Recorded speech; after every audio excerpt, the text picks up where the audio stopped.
Hi, and welcome to the 2017 legislative session. I'm Vincent Buys, your state representative from the 42nd Legislative District. Last week, lawmakers were sworn into office to kick off the start of the 2017 legislative session. I'm honored to be back in Olympia serving our communities. Session is scheduled to last 105 days, putting adjournment on April 23rd. While we have quite a list of things to accomplish within 105 days, I remain optimistic that it is possible to get the work done on time. McCleary continues to be the big issue occupying everybody's mind this session. For those who aren't familiar with McCleary, in 2012, the state Supreme Court ruled that the state was not fulfilling its obligation to fully fund K-12 public education. Our state constitution says it is the paramount duty of the state to amply fund basic education for all Washington children. The deadline to comply with the court is 2018. We've come a long way. 48% of the state operating budget now goes towards K-12 education. We've also implemented full-day kindergarten, reduced K-3 class sizes, and provided teacher raises. However, the solution to McCleary won't simply be about how much money we're spending towards education.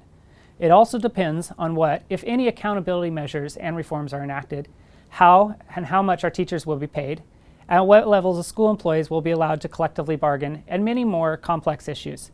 While some of the legislative action on this issue, by way of policy changes, will be found in the House and Senate Education Committees, you can expect to see it heavily discussed in the House Appropriations and Senate Ways and Means Committee.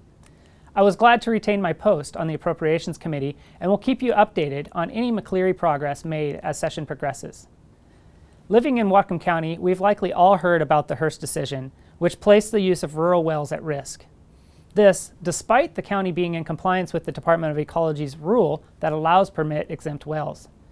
We are working on a number of legislative proposals to address Hearst, and as the ranking member on the House Agriculture and Natural Resource Committee, I'll be working intimately on this issue.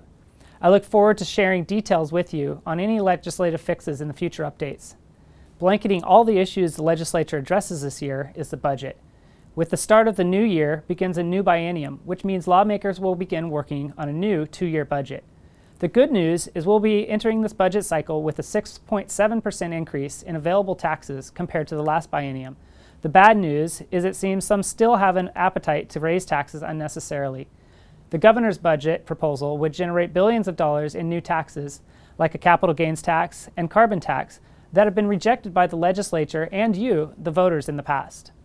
The governor has said he's made tough decisions with his budget proposal, but it seems like his definition of a tough decision is taking more money from the citizens and businesses of Washington state.